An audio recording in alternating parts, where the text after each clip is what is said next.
Hey everybody, what is happening with you? Hopefully you're having a great day. My day is starting out great here in San Diego. Not so sunny today. We're storms are brewing. It's coming in for tomorrow. And sorry guys, Toby Salgado, Super Agents Live. Now, if you are just finding the show, I'm so glad you did, and I hope it helps you. I've gotten recently. We've been getting some a little bit of press out there, and we've been getting a lot of new listeners, and I'm getting some really nice emails. People saying, "Hey, I just found you," and I'm binging on it. Like people have said, like I listened to 15 episodes in the last 3 days, which is really cool. So if you're new, welcome. Really quickly, what we do, this is a show about entrepreneurship through the lens of a real estate agent. I have the best and the brightest in the nation come on this show. And I dig in, man. I dig in. I'm like, how do you think? What worked? How'd you do that?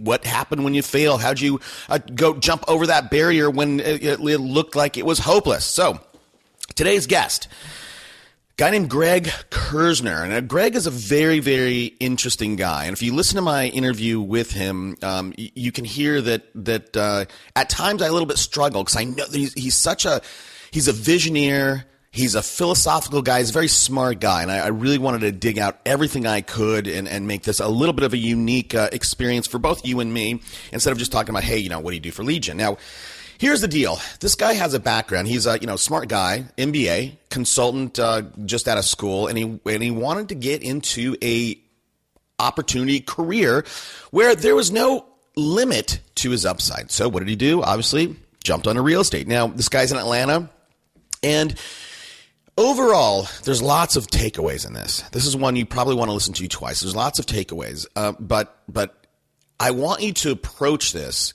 with this.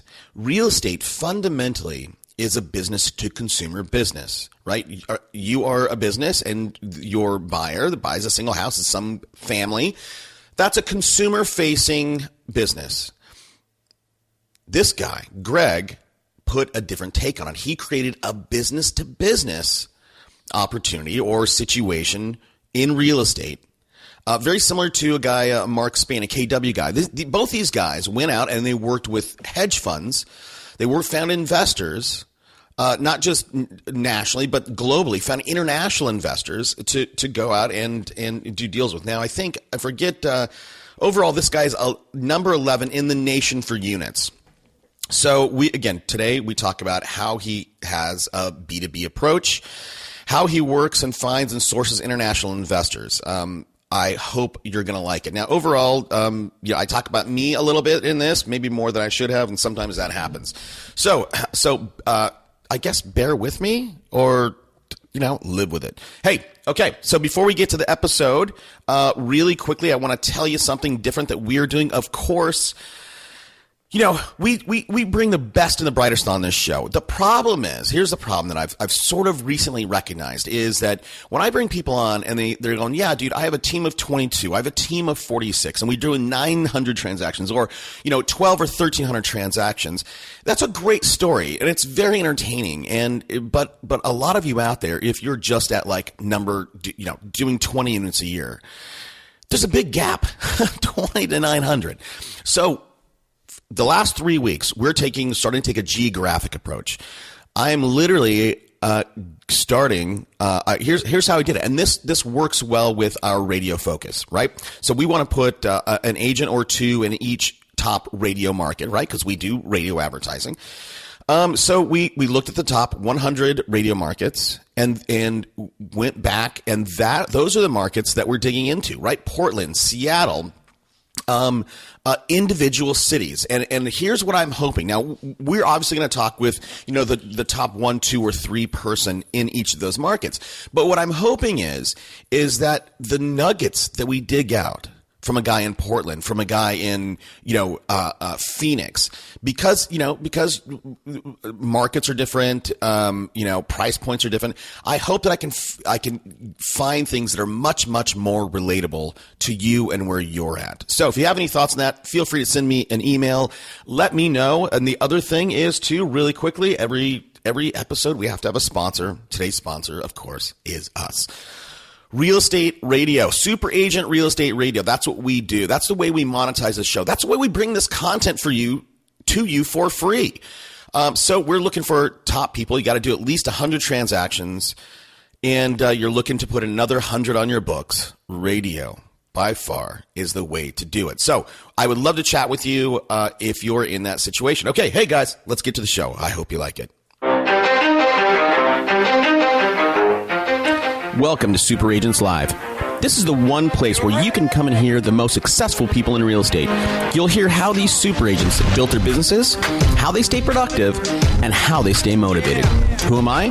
My name's Toby Salgado, and I made my first $1 million in real estate. Yeah. And I'm your host for the next 30 minutes while we talk to yet another amazing real estate entrepreneur. Stay tuned.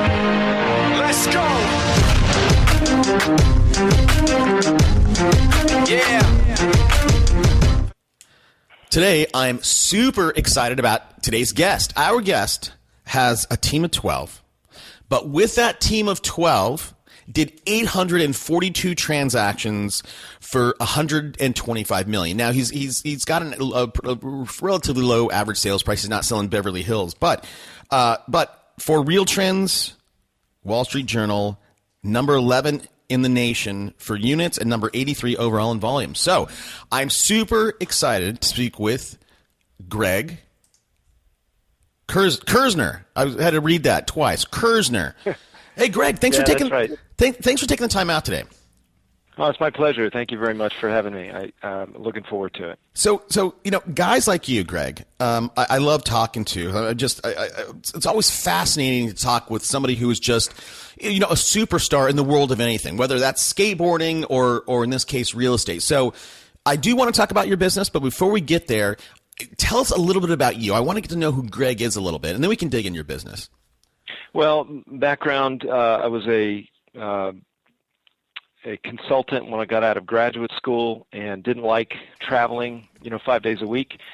So kind of looked for a profession that I could stay at home and work. And only time I went out of town was related to vacation. So real estate was ideal for that. And I looked for an area. I grew up in Miami, Florida, but looked for a place kind of near where I went to college that seemed like a good growing place, and settled in Atlanta and have not regretted it. It's been a terrific place to live.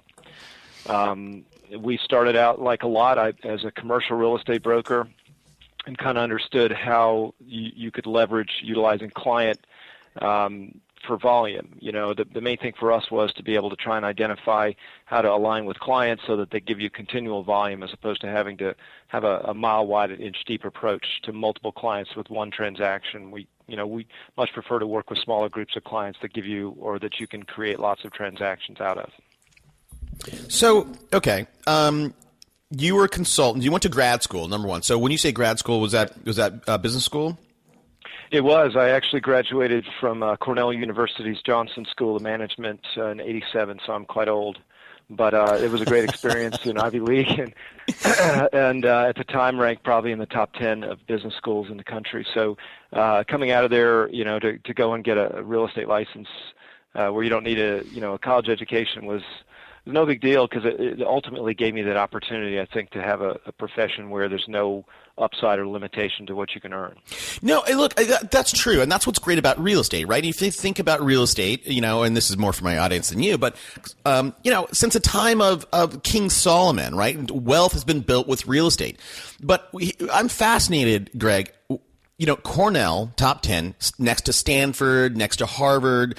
This is what did people think, right? You're obviously a smart guy. You got into Cornell and you finished.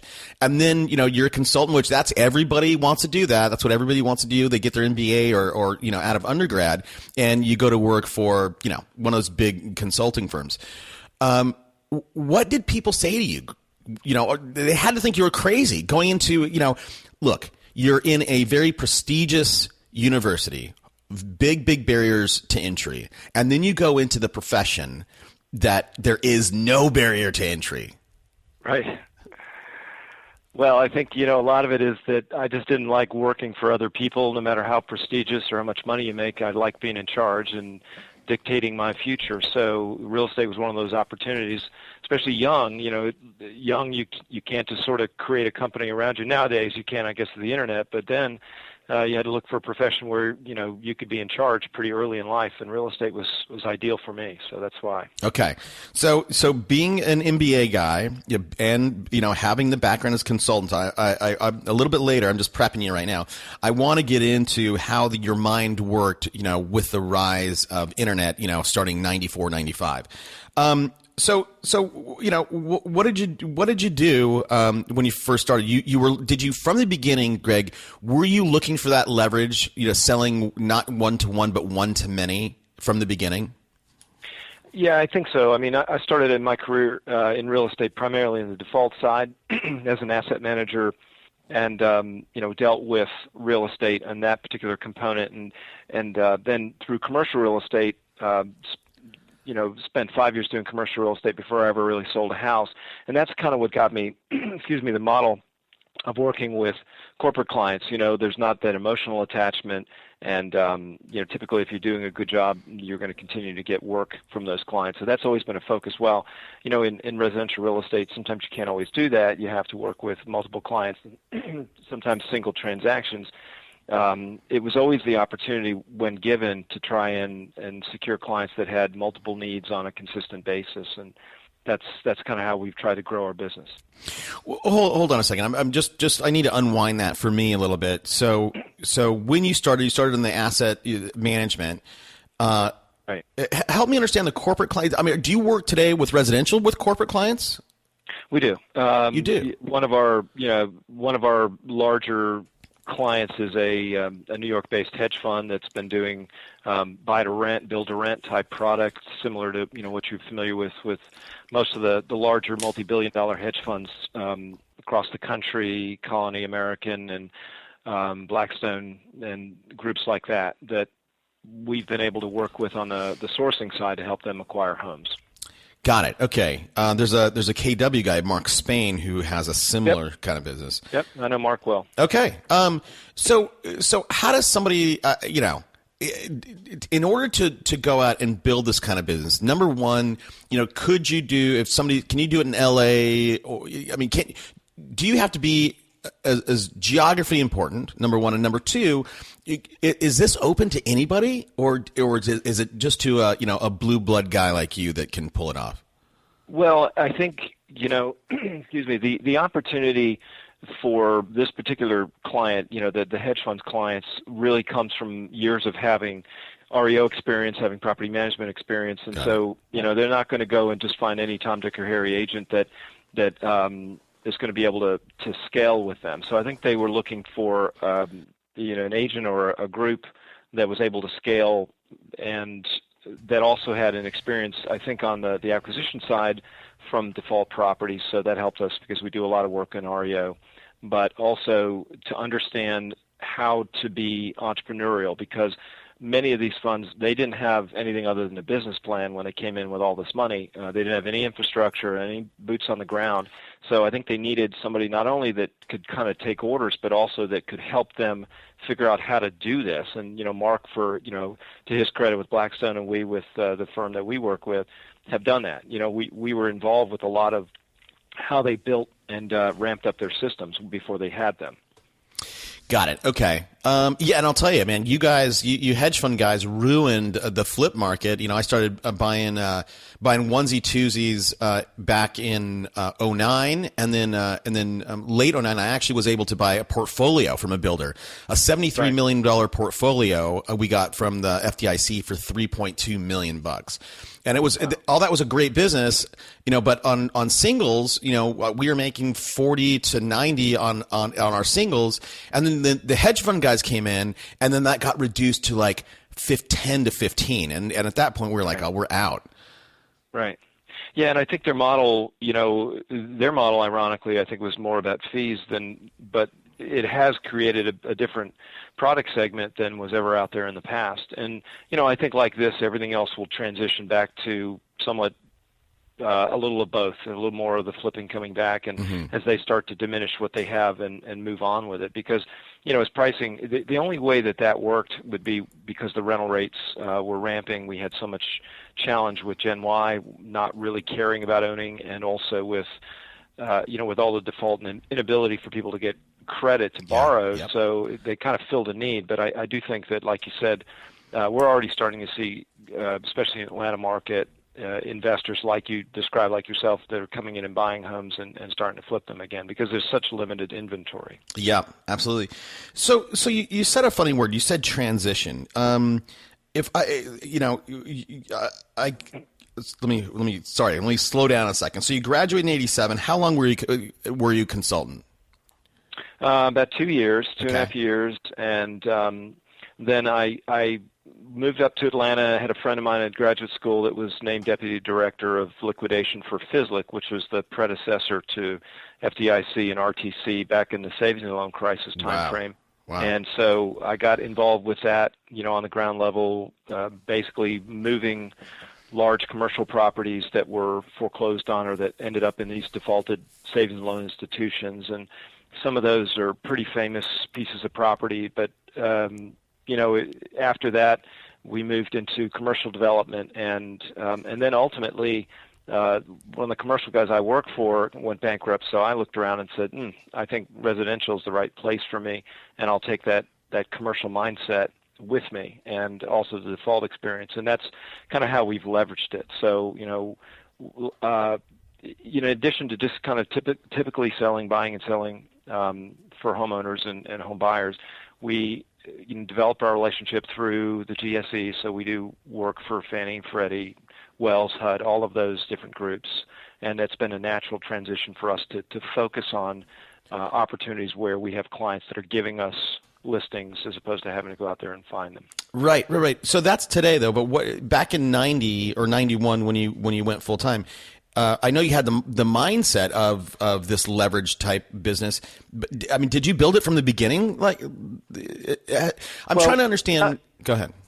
No, I know where you're going. And no, I mean, I think when I left commercial and went into residential, it was with the mindset of trying to develop a commercial mindset with foreclosure property, with relocation property, and to a small extent we did. But it was like you'd normally expect. Most agents get in, they start, they develop a client base through their typical circle of influence and other ways that they market and acquire potential clients, and then we gradually built our team around that. So yeah, I would say I've had, at least 7 to 10 years of, down there like every other agent, trying to send out the marketing, do the geographic farming, do all of the stuff that was in essence important to build a referral-based business. So kind of have that end of it too. Got it. Okay. So when did your business go crazy? I mean, were you one of the? I'm sure again, you're a smart guy. Were you transitioning your business beginning in '07? Did you see somewhat this crash coming and respond accordingly? Were you ahead of the wave of that? Yeah, and I would say if I can say anything that I think I'm good at is I'm pretty good at seeing things before they happen, and I think that's one of the benefits of why we've been in front of a lot of the challenges that have occurred. We did a lot of work with Fannie, and when Fannie pulled a lot of houses off the market after the Katrina hurricane to rent them to Katrina evacuees, and I mean at one point they pulled 93 listings that I had on the market for sale off the market and said, you're not going to sell these, you're going to have to let us put Katrina evacuees in these houses. And I kind of at that point said, we need to look into that particular angle. And when the crash came, we saw it with some of the subprime lenders that we had put money out for on repairs and other kinds of, expenses for them on homes that we were selling for them. When they started going bankrupt, we recognized too that there were going to be a lot of people who were not going to be able to buy houses anymore. These folks, with no credit or bad credit or getting these loans, that non-documented loans. We said, well, two things are going to happen. One is the buyers of these houses are going to go back to being rentals because they're not going to be able to qualify for loans, and the people that have overpaid for these houses are not going to be able to sell them. So unless they're financially unable to carry them, they're going to want to probably put them into some type of rental arrangement. So we launched a rental division in 2007 to manage single-family rental properties, and that's been kind of a a growing part of our business that supplements everything else. And that, along with the ability to buy and sell, is helpful because whenever you go on a listing appointment, you never have to walk out. I mean, if they want to sell, you can sell. If they need to short sell, you can do that. If neither of those options make sense, then you can help them rent that property for a while. So we like that. That's kind of a proactive thing because we saw that happening where, in 2006-07, everybody was able to get a loan. You could fog a mirror, you could get a loan. Right. Yeah. And we knew that was going to end in 2008, 9, and 10. It really did, and our business, like you said, exploded with REO listings. At one point, I think I had, I don't know, it was 275 or 375 active listings. It was some unbelievable amount. Wow. And we, literally couldn't stop answering the phone and hanging up on people. No, it's not available, because it was just insane. There was so much inventory that we were carrying. But that, we knew was going to change too, because 70% of the houses that were being sold were with FHA funding. So, unless you're a gigantic HUD broker and they change the rules on those all the time, we figured the next iteration of those foreclosures we might not be involved with. So we really wanted to focus on, who else is going to be a large property seller or a large property buyer. And it ended up being that the hedge funds who showed into town early, maybe first, second quarter of 2012 is when we started seeing them. Yep. And that was just kind of helpful for us to kind of go from high REO and then also expanding into management and then moving into helping the large corporate acquirers of real estate. That is amazing. That's very, very interesting, Greg. I want to talk about trend spotting a little bit. Before we get there, talk to me a little bit about your systems. You have, at one point, you have this 275, 375 listings.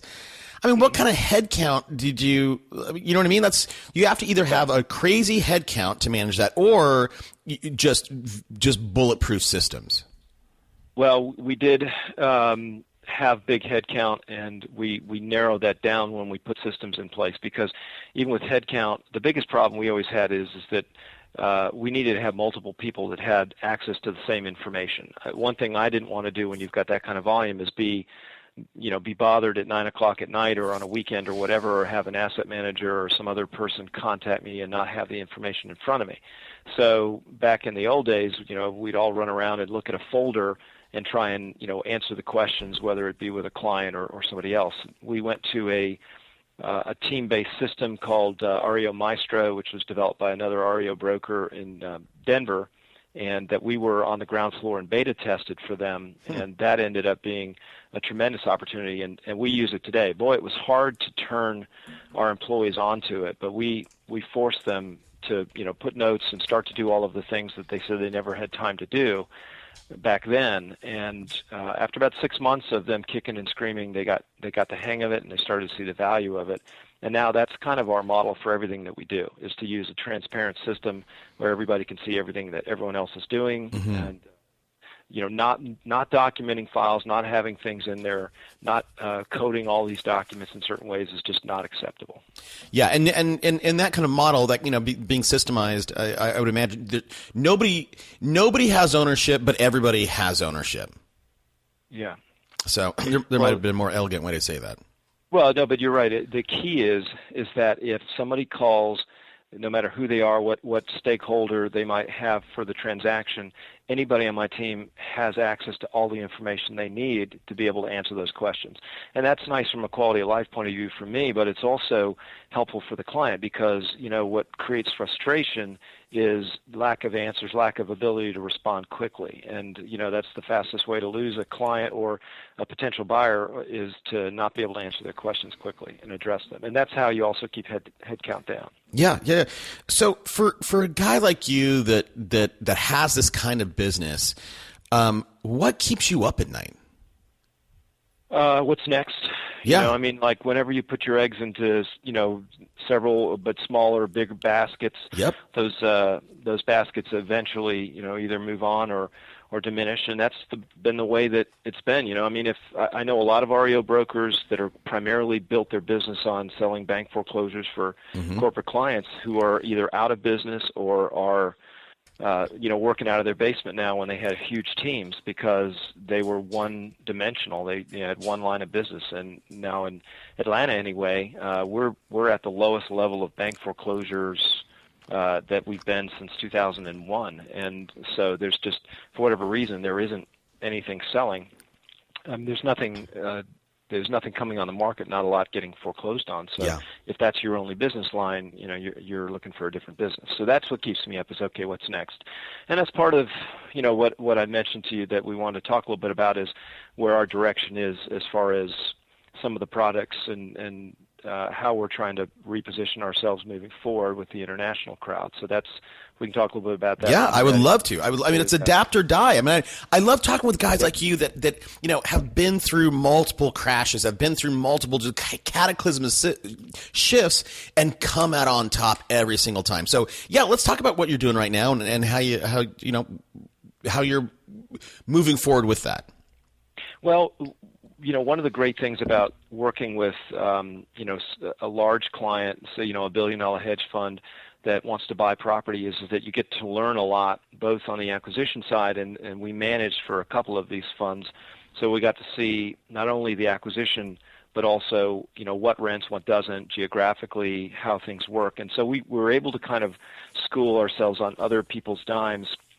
And that's allowed us to be very, very much experts for other investors. So, we know where to buy. We know what to pay for these types of homes. We know what rents well, what doesn't rent well, and and we know the challenges with the management side of things. So, one of the things that we ended up doing was we would help this particular client buy homes that we found off the multiple listing service. We went to as many as 13 county courthouses in the metro Atlanta area because Georgia is a Super Tuesday foreclosure state. They don't do it every week. They do it once a month. So we would bring, $10-20 million in cashier's checks to the courthouse steps, and we would help buy for this particular fund. And so we got that understood whether or not that was a good way to acquire property. But the biggest area that we're trying to focus on right now is actually what we call contract to build for rent. And that's where, whether we're buying from builders or we're actually working with builders and securing finished lots to build on for rent, that's been a very successful, especially on the rental side for investors, because they're typically able to get bulk discounts on pricing when you're buying multiple homes. And you're getting brand new houses that have no repair issues, they have warranties, and they're going to be renting for a premium to existing or used homes. So we found a bit of traction both with our European and Australian investors who had bought in the previous years the homes that are older, these 1960s problem houses that, need everything. And they're wanting to exit those because of the repair costs and the difficulty with maintaining quality tenants, and trading them in for brand new houses or newer houses in more of the suburban locations where the schools are better, where the rents are higher, and where the repairs issues are lower, and the returns are maybe not as good as what they were promised previously, but there's certainly the downside of it is much less. So, right. I would agree with that. Let me ask you this. This is just your opinion. When everything went haywire, like I'm in San Diego, Greg. So, and pretty much, all in California, at least, I will say that you have Sacramento, San Diego, LA, you had all these places that had density. And we ran out of, in San Diego, in going back to 94, 95, like everything that could be really big tracts of land that could be developed, they were eaten up in the 90s. Okay. Right. Now this next wave comes, and all of a sudden, again, San Diego, LA, Sacramento, you start to see these bedroom communities, right? So for us, we have right. Temecula, where there was a lot of land. Number one, number two, it was cheap, and number three, it's a 40-minute drive from Temecula to San Diego. That's where we saw tons and tons of development. Now, when things went haywire in 08, 09, those are the first places to get hit, and they got hit hard. We had whole neighborhoods go dark. Are your investors, are they looking for those? I mean, are they open to those kinds of things? And is that what you're looking for? Or do you need something in San Diego, if that makes sense? Yeah, it does. And Atlanta, again, not to draw the equivalent, but Atlanta is one of those market areas where it's not sort of like a Chicago or a New York. The vast majority of Atlanta is really decentralized. So we have 5 or 6 downtown areas, if you will, that have more square footage of office space than downtown Atlanta. So, the concept, at least here in this market, is that you're not typically having bedroom communities or everyone's commuting to downtown like in San Diego. So we are seeing that where we're having good success with acquisition and growth is in those markets that lit up in the early 2000s and went dark. Like you said, the pipe farms, these subdivisions that were developed and failed, that's where we're having the most success. And that's where all the building permits are being pulled. We've got majors like D.R. Horton and Pulte and a lot of the other nationals that are in here buying up all of these lots at discounts, putting houses up, and they're selling them as fast as they can, pour the slabs on them. So Atlanta is, and every community is different, and I'm, all I know with Atlanta is that it typically grows north. So, as long as we're staying sort of north of the city of Atlanta, and just kind of reaching out a little bit further, that's where we're seeing most of the growth occur. And it's going to continue that way here. Now, San Diego may be a completely different scenario, but if it tracks with Atlanta, the places like Temecula and some of those others are going to, in and of themselves, start to become more valuable. Just because at that point you say it's 40 minutes from San Diego, but 10 years from now, there'll be subdivisions and there'll be growth even beyond that. And people are willing to make that commute. In Atlanta, anyway, I mean, people drive. I don't know. We're probably one of the top 3 commutes in the country, and we just deal with it. So. Got it. Yeah. Well, I mean, look, today our average sales price in San Diego is about $450, and it was kind of we're almost at pre-crash numbers, but you could buy a beautiful, 4-bedroom, 2-3-car garage home for like, $260, but you had to drive 40 minutes. And there was no infrastructure. Now, over the years, they've, the big grocery stores have come in, right? Maybe they have one movie theater, but it is growing. So that's, before we started recording, something that you're working on is international investment. What does that look like, Greg? Well, one of the things that we've looked at is that the national investors, the individuals like maybe you and I who were buying a couple houses here or there, or even were able to kind of put together some other money and make some type of a dent, local investors got just hammered by the hedge funds who came in and just overpaid for things. Absolutely. They had to deploy billions of dollars, and they didn't care how they did it. So they basically made stupid decisions, and and hopefully the market increases enough that their boat gets out of the mud, but that we couldn't compete with them. So I think that it's already clear that most of them are either topping off their portfolios or moving on to something else. And so that'll kind of get back to the way it is, and that most of the local smaller investors will have that opportunity again to kind of compete not only for rental homes but also for potential flip opportunities that might be there. But the international crowd, depending on where they are and depending on how the dollar kind of works, have been investing in in the United States and in certain targeted markets. The West Coast, I think, where you are, may be a little bit more difficult because of the price point. But I know that they've very heavily on the East Coast in places like Atlanta and in certain markets in Florida and Charlotte and even in Nashville and Memphis and some of those markets where there's been lower price points. They've had a lot of investment and there's been good demand for rental. But what we're starting to see is that some of the international investors buy as groups, and that's the big key for me. If we have product, let's say we have builders that control maybe 300 lots in 6 or 8 different subdivisions, and we wanted to try and do contracts to build for a buyer or multiple buyers in some of those subdivisions, as contracts to rent.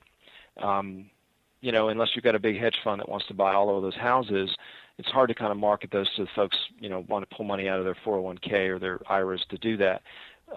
Individually, it's a lot of work, but, most of the international investors kind of operate as groups. They have sort of brokers or they have middlemen who are out there trying to help them with foreign investment.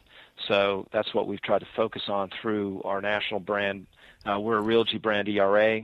So, we have, ERA's got 1,800 international offices, a pretty big presence. So we're working through our kind of partner brokers in Europe and in other markets to have them try and help us with identifying investor groups. And a lot of them are individuals, they're successful business people, but they all talk to each other, they all know each other, and they typically work that way. Yeah. And so you're in Europe. What I see again on the West Coast, I see a lot of Asian money moving in, and I don't look at currencies like that. But if we get to we owe China as a nation a crap load of money. At some point, right? If there's a big difference between valuations of the dollar and whatever they have in Asia, the yuan or whatever, it seems like for those guys there might be an arbitrage opportunity to come in here and just on the sheer difference of valuation from yuan to dollar or yen or whatever they have. Yeah, I think you're right. It is a bit of a currency dodge, or not a dodge, if you will, as a hedge for that. And I know that we have some Australian investors, and the dollar may be stronger than it was for them as well. But what they'll come back to do, and it's somewhat similar in Australia to say, Northern and California, everything's so expensive, and especially Southern California where you are, it's expensive, and so their investment opportunities locally are just not able to return any kinds of reasonable return on investment. So if they say, look, best I can do with something here might be 2%, even after we deal with all of the other issues with U.S.-based real estate, we're going to be getting a much better return. So I think the big challenge that we've had there is just how can we help them leverage those. China has a lot of cash, and some of these others do as well, but we want to try and get them any kind of leverage we can, and we've identified some of those opportunities where they can leverage non-recourse and without having to be U.S.-based and things like that. So that's been another advantage, too, to be able to kind of put leverage on acquisition and then on rent-stabilized investment property. And then, and your role, Greg, so you're gonna find the investor, you're gonna find the asset pool or whatever to go and purchase. Do you have a management division after that? We do. Okay. Yeah, wow. we manage. Our high was about 2,000 units under management. Wow. And we're down some. A couple of the funds that we were managing large volumes for have brought those in-house, vertically integrated as we'd expected. But we're through a combination of some targeted acquisition of other management companies and just organic growth. We're expecting to be certainly, if not north of that number, pretty close to it by the end of the year.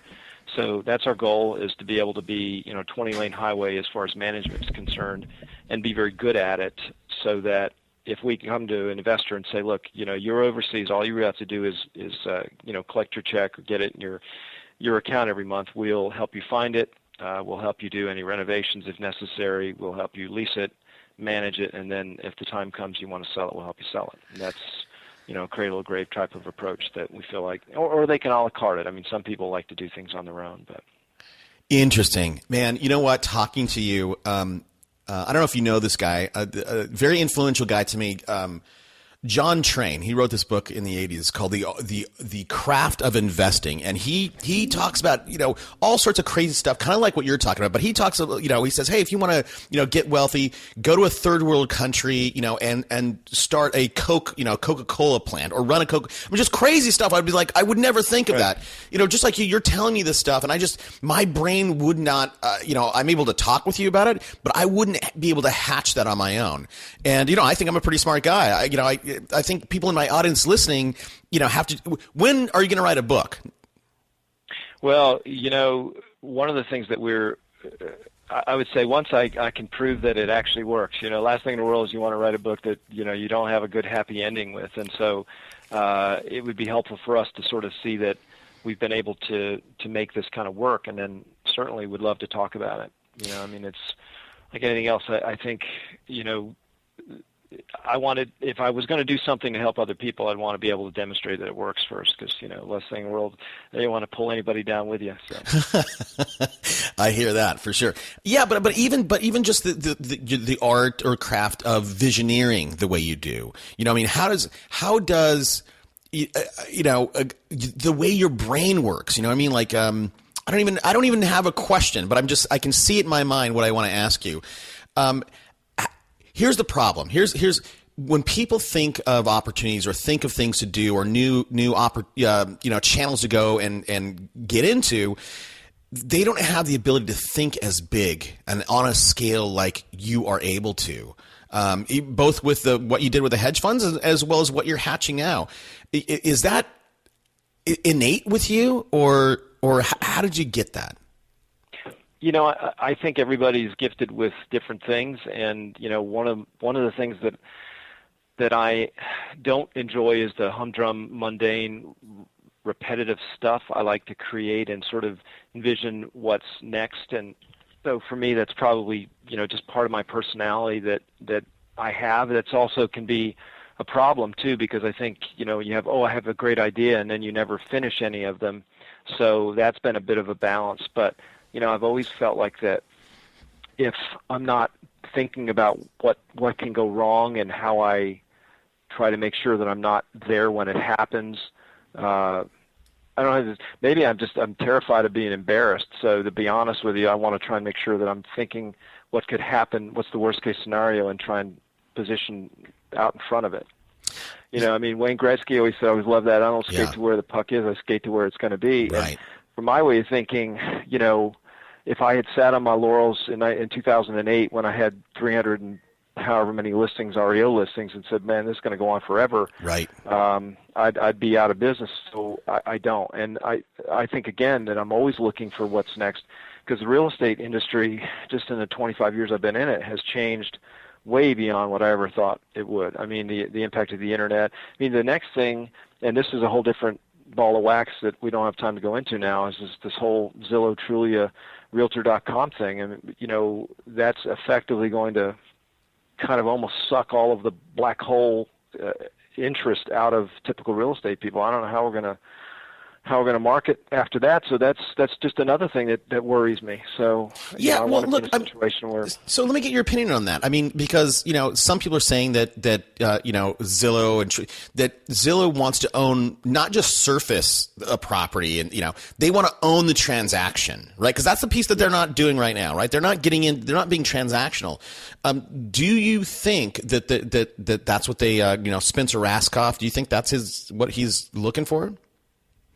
Well, I think it is, but I think that they have a problem, and their problem is right now, if they're selling, advertising to 30 agents in a zip code and hoping that those agents are going to get some leads as a result of it, that's a pretty profitable model. Mm-hmm. And they don't have to follow up and make sure that gets done, versus saying, okay, I'm gonna throw in with these particular people, and I'm gonna get them all of that business, and then I'm going to make them pay me more on the referral side of things. So, it's been tried. I think they're probably smarter to just sort of say, let them all advertise and let them all fight it out. But the transactional thing could be gigantic. I don't know. I mean, you see all brokerage companies, our brand leader Realogy, they just bought Zip Realty to try and get that Zap platform.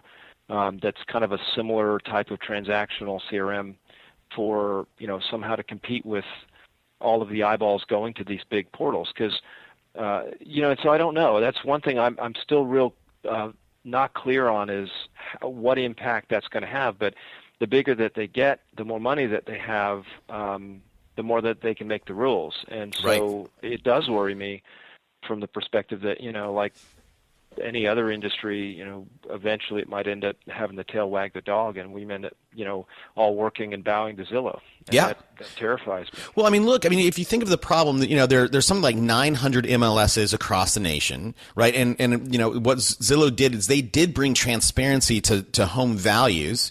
So if you say, okay, listen, we have all this data, and I went and heard Spencer speak in a little tiny room, and he explained how he gets all the data that they have. So they get all this data. Let's say they create their own MLS, and they go, oh, if you want to play in our own MLS, we're going to get, then they hire agents, or they, put people under their brand. And that could be I mean, nobody's done anything disruptive, and I hate that word, but in the real estate industry, but this could be it.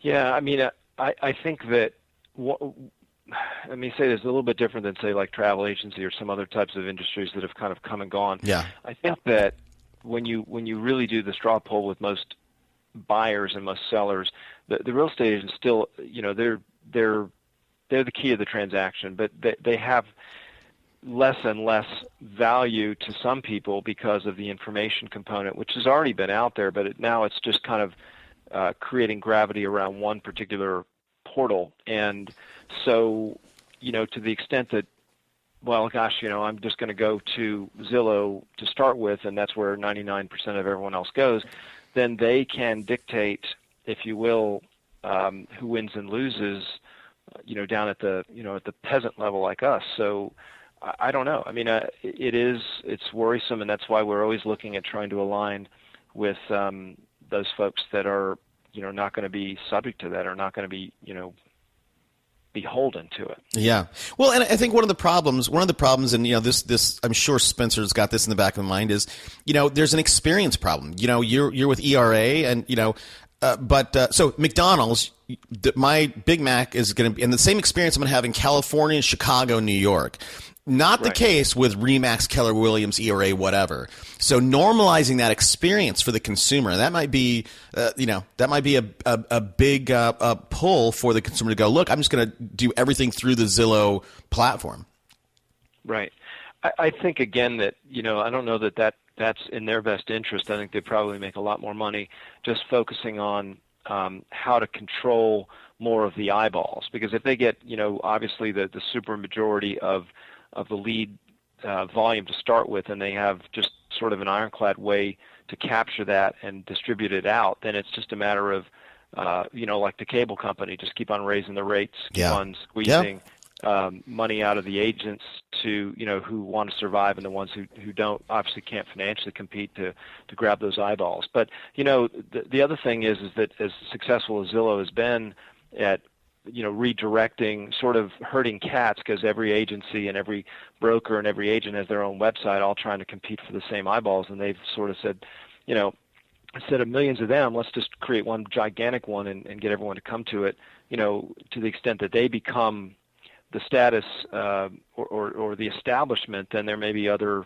solutions out there that haven't been created yet to redirect them, knock them off of the peg. So, I think it's an evolution. The thing that just worries me, again, is that, and I'm guilty of this as well, which is to say, if you can't beat them, join them. I don't want to spend thousands or tens of thousands of dollars creating some types of web presence to hopefully capture, a drop in the bucket to what they're getting, and redirecting to other agents who are not as good or as experienced or as professional as me. But that's the reality of it. So you have to kind of say, well, let's just see what happens. And on the marketing side, let's allocate some of our budget to being there as well, because if you're not there, then you're missing out. Yeah, I agree. Well, let me just ask this one last thing, because I want to see what you think, and then we can move on, because we have to start wrapping up. But you're a fascinating guy. I've enjoyed every minute of being with you. Thank you. So real estate, though, I mean, real estate and the sale and buy of real estate in our nation is 20% of our GDP.